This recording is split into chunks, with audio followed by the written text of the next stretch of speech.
Dans le centre-ville d'Orléans, Florence Gossec s'est créé un univers bien à elle. C'est ici, dans sa galerie et atelier, qu'elle conçoit ses créations. Des mobiles, des sculptures ou des bijoux, tous réalisés avec la même matière, des fils de laiton.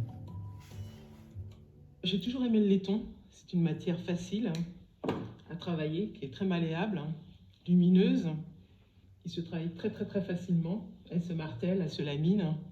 Et ce que j'aime dans cette matière, c'est qu'elle raconte quelque chose par rapport à la couleur, elle se patine, elle vieillit bien. Donc puis en même temps, c'est une matière qui me ressemble.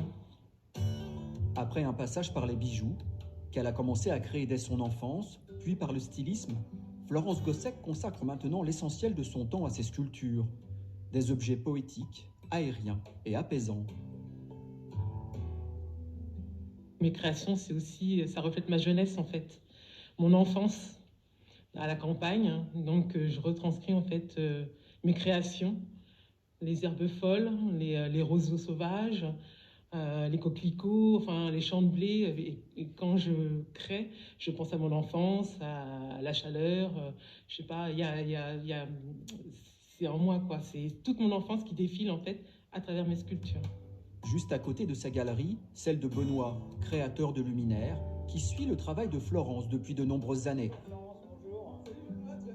C'est une artiste qui sait se réinventer en permanence. C'est ce qui fait tout l'intérêt de son travail, c'est qu'il est en perpétuelle évolution. Donc tout son travail autour j'appellerais ça un peu les naturalistes, travaille sur la légèreté, sur la brillance, sur la lumière, ce qui fait que c'est une surprise. Chaque nouvelle pièce est une nouvelle surprise. Et puis il y a eu cette commande du musée du Louvre, la réinterprétation d'une couronne antique d'Asie mineure. L'artiste en a proposé une autre version, exposée dans un nouvel espace du musée, le studio, un lieu de création et de pratiques artistiques. On a été très satisfait du résultat et de la couronne réalisée par Florence parce qu'elle permettait notamment de mettre en avant la finesse de l'orfèvrerie qu'on peut retrouver au travers de l'œuvre sur laquelle elle s'était appuyée pour la réinterprétation. Florence Gossec a de multiples projets. Nul doute que cette visibilité de son travail dans un lieu prestigieux lui offrira de nouvelles opportunités.